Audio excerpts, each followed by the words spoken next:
Now I'd like to introduce Assemblyman Joe Lentol. Assemblyman Lentol has shepherded this community from being an industrial community to now a thriving, vibrant residential community, and has been at the forefront of making sure state resources have been brought to make sure that residents who live here safely. Assemblyman Joe Lentol. Thank you, Anthony. Thank you, Congressman Weiner. Thank you, Congresswoman Velasquez.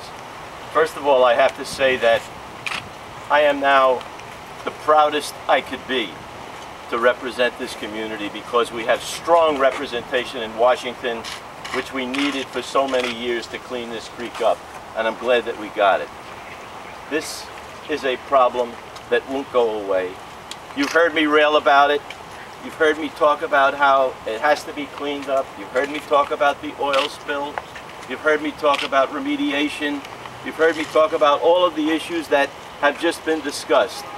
So I'm not going to talk about them. What I'm going to talk about is growing up in Greenpoint and in Williamsburg, like some of my colleagues here, some of my friends and my neighbors. And like so many of them, having grown up, I used to go down to the East River when I lived in Williamsburg, and when I came to Greenpoint, I used to come down here to the creek to have a swim, or to fish, or to do those things that kids would like to do in the water that surrounds their neighborhood. They told us we couldn't do it anymore after we were kids. Did we know we were in danger? Did we know that this creek was compromised? I didn't know it, otherwise I wouldn't have swam here. Even my parents didn't know it. My father was in the state legislature and he didn't know that we had a creek problem. But we've grown up. We've grown up together, and we've learned about the problems. And I'd like future generations to be able to swim in this creek and in the East River like I did. And we will, because of the leadership team that you have right here in Washington, in Albany, and in City Hall. Thank you. Thank you, Senator Lentol. Perhaps no organization has been more influential in calling attention to the problems here at Newtown Creek, more influential in driving the legal gears to try to get those responsible held up to task than Riverkeeper. They were the true canaries in a coal mine for years and years, and they have been the ones that have, through using legal cudgels, been able to produce a lot of the legal underpinning that has made the job of those of us in the federal legislature and the state legislature possible. It's my honor to introduce Craig Michaels, who's counsel for Riverkeeper Incorporated.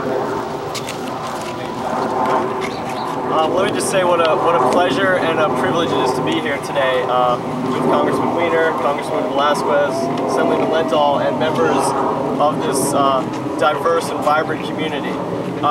Riverkeeper remains in full support of all the efforts on behalf of the community, the efforts taken by the Congressman, the Congresswoman, and the Assemblyman to ensure a full, comprehensive cleanup of Newtown Creek.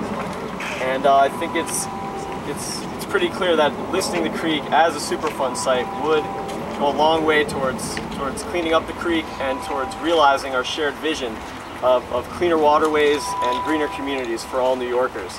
And again, I just want to say that it's just a pleasure to be out here, and we continue to work in coordination with their offices and with the community here, and hopefully sooner rather than later, the federal government can get involved and recognize the work that needs to be done. Thank you. Well, thank you very much. Before we take questions, I want to thank all of the residents of the community who are behind us. You know, I don't think anyone wants to stir panic. This is a beautiful community. It's a beautiful place to live. But there is no doubt that if you had a 55-acre oil spill under the west side of Manhattan, it would not take 50 years to get it fixed. There is no doubt if you had the list of pollutants that existed here in Soho, you would not be taking 50 years to get it repaired. Not long ago, when there was a proposal to have the Olympics in New York City, they said they were going to build housing for the athletes here on this site. And in the report, when they said how they were going to do it and make it safe, they say they'd clean it up by 2012 in time for the Olympics. Well, if it's good enough for a javelin thrower from Portugal, it's good enough for a resident here in Greenpoint that moved from Portugal, and we should keep that in mind, and that's why Nita Velasquez and I, Riverkeeper, and all the residents here, and Assemblyman Lentol say, let's bring every possible element we can to bear to make sure this problem is solved this generation, not waiting for generations from here. Are there any questions?